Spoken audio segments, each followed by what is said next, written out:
Hello guys, hope you like our videos, and if you like our videos, subscribe our channel and press the like and share button. In this video, we are going to do chapter number 1, Real Numbers MCQs part 2. Question number 1. The HCF of 95 and 152 is, हमारे पास दो number हैं, एक है 95 और एक है 152. हमने इन दोनों का HCF निकालना है. तो यहाँ पे हमने इन दोनों नंबर्स की प्राइम फैक्टराइजेशन कर ली है. 95 के प्राइम फैक्टर्स आए हैं 5 into 19 और 152 की प्राइम फैक्टराइजेशन बनी है 2 into 2 into 2 into 19. HCF होता है हाईएस्ट कॉमन फैक्टर. इन दोनों में कॉमन फैक्टर जो है वो कौन कौन सा है? इन दोनों में तो सिर्फ 19 कॉमन फैक्टर है, तो HCF हो गया 19. Option number C is the correct one. Question number 2. If HCF of 26 and 169 is 13, then LCM of 26 and 169 is, हमें HCF जो है वो दे रखा है 13. हमें नंबर्स भी दे रखे हैं, A as 26, B as 169. हमने LCM जो है वो फाइंड आउट करना है. हमें एक रूल पता है, HCF को अगर मल्टीप्लाई करें LCM से तो वो प्रोडक्ट ऑफ टू नंबर्स बन जाता है. लकीली हमें दोनों नंबर्स पता है, A और B, और HCF पता है, तो हमने उन तीनों की वैल्यूज जो है वो फिल कर दी और हमने LCM निकालना है, उसको लेफ्ट हैंड साइड पे ही रखते हैं. और जो 13 यहाँ पे मल्टीप्लाई हो रहा है लेफ्ट हैंड साइड में, अगर हम उसको राइट हैंड साइड पे ले जाएंगे तो वो डिवाइड हो जाएगा. 13 और 26 जो है वो कैंसिल हो गए और मल्टीप्लाई करने पे हमारे पास आया 338. Option number C is the right one. Question number 3. If A is equals to 2 power 3 into 3, B is equals to 2 into 3 into 5, and C is equals to 3 power n into 5, and LCM of ABC is 2 power 3 into 3 power 2 into 5, then n equals, हमें तीनों numbers A, B, C दे रखे हैं और LCM भी दे रखा है. हमने यहाँ पे A को एक्सपैंड करके लिख लिया as 2 into 2 into 2 into 3. Fine. अभी हमारे पास LCM होता है लीस्ट कॉमन मल्टीपल, मींस जो कॉमन हो और जो कॉमन नहीं भी हो सभी आते हैं LCM में. तो अगर हम A और B में देखें, हमारे पास यहाँ पे 2 1 टाइम आ रहा है, यहाँ पे 2 3 टाइम्स आ रहा है, तो LCM में 2 की मैक्सिमम पावर आएगी एज 3. फाइन. अभी हम B और C में देखें तो दोनों में 5 था 1 1 टाइम, तो वो आ गया. ऊपर वाले में 5 नहीं था, वो नहीं आया. अभी यहाँ पे LCM में 3 की पावर 2 है और A में 3 की पावर 1 है, B में भी 3 की पावर 1 है, पर यहाँ पे LCM में तो 3 की पावर 2 मतलब मैक्सिमम पावर आ रखी है. तो दैट मीन्स जो C है उसमें 3 की पावर 2 होनी चाहिए. दैट मीन्स जो N है उसकी वैल्यू 2 होनी चाहिए. सो option number B is the correct one. Question number 4. The decimal expansion of the rational number 14,587 divided by 1250 will terminate after, हमारे पास यहाँ पे रैशनल नंबर दे रखा है 14,587 divided by 1250. फाइन. ये P अपॉन Q की फॉर्म का है और Q जो है वो नॉट इक्वल टू 0 है. ये रैशनल नंबर तभी टर्मिनेट करेगा अगर Q जो है उसकी prime factorization 2 power m into 5 power n के फॉर्मेट की आ जाए. फाइन. और m और n आपस में इक्वल हो जाए. इसके अलावा प्राइम फैक्टराइजेशन में कोई भी प्राइम फैक्टर नहीं आना चाहिए, तभी ये टर्मिनेट हो सकता है. तो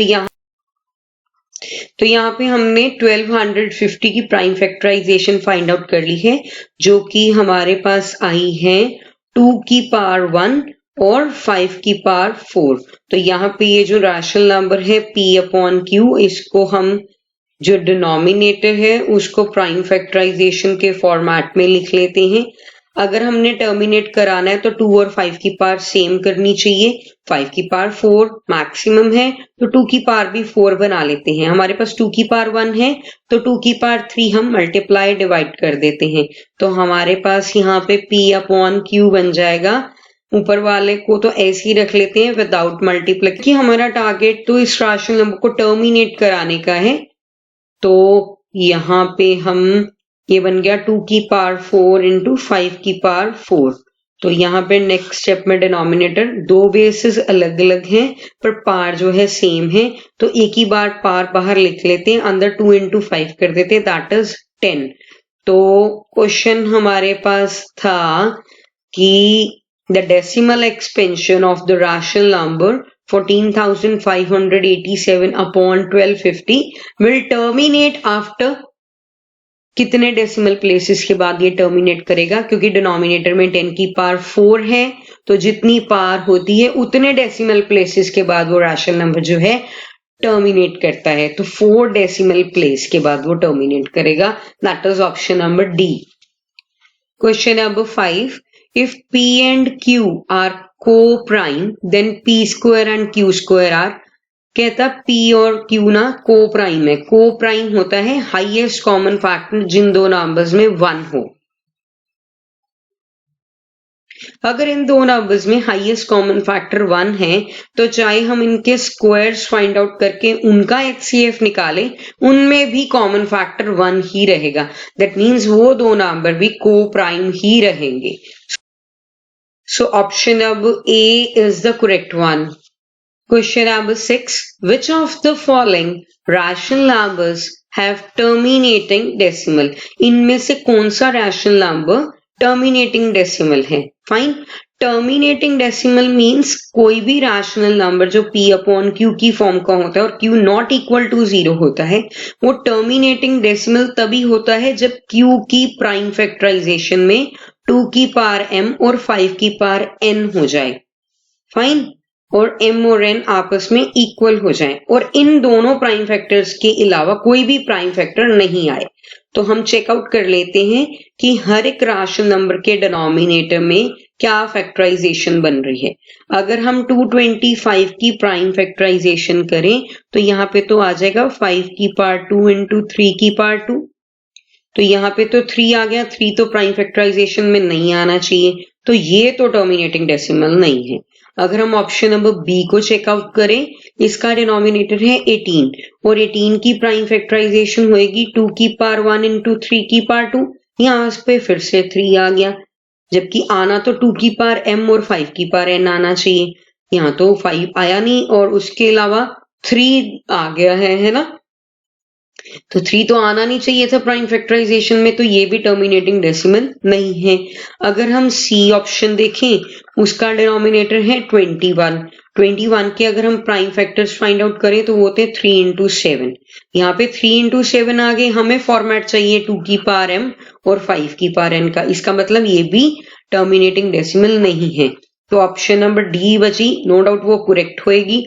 चेक भी कर लेते हैं, 250 की अगर हम प्राइम फैक्टराइजेशन करें तो वो बन रही है 2 की पावर 1 इंटू 5 की पावर 3।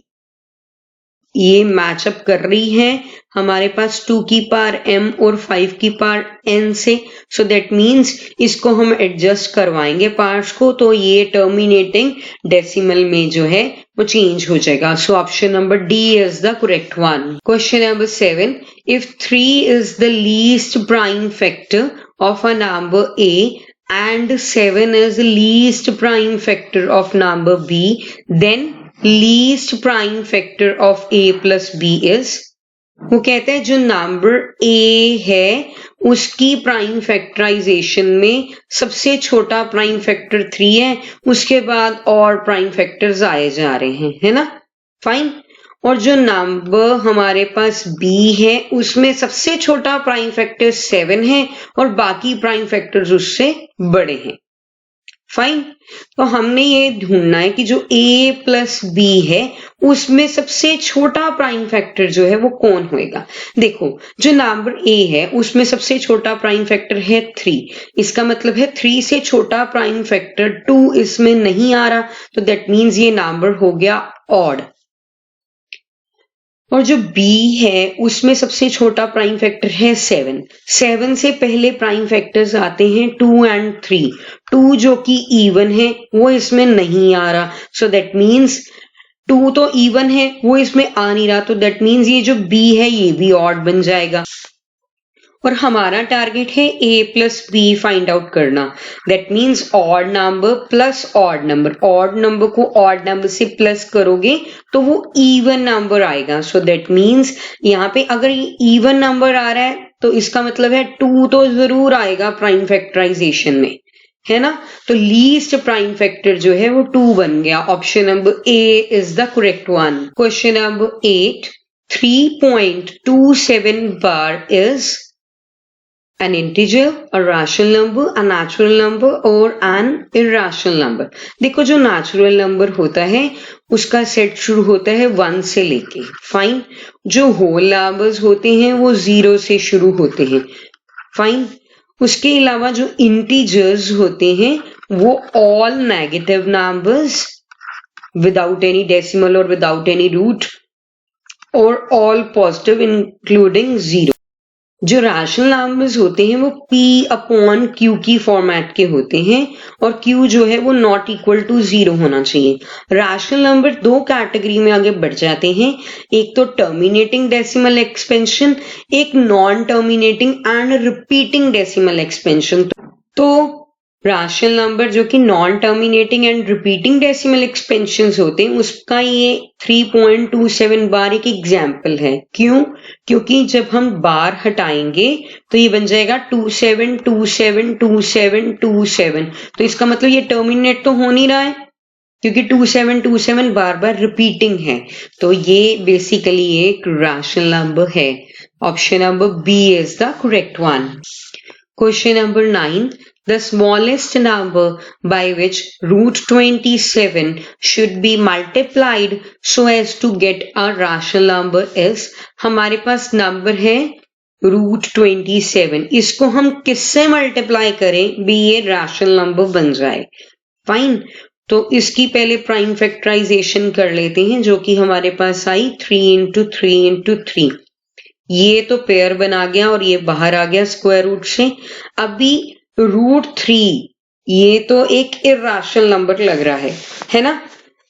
अगर इसके साथ मैं रूट 3 दोनों तरफ मल्टीप्लाई कर दूं तो देखते हैं क्या ये रूट 3 रूट से बाहर आ सकता है। ये तो बन गया 3 इंटू 3 का स्क्वायर रूट जो कि बन गया 3। तो इसका मतलब है हमसे पूछा गया था ये जो रूट 27 है इसको हम किससे मल्टीप्लाई करें to get a rational number. तो हम मल्टीप्लाई करेंगे इसको, स्मॉलेस्ट नंबर पूछा गया था मल्टीप्लिकेशन के लिए तो हमने करा है रूट 3 से इसको मल्टीप्लाई और ये एक रैशनल नंबर बन गया, fine. So option number C is the correct one. Question number 10. The smallest number by which 1/3 should be multiplied so that its decimal expansion terminates after one place of decimal.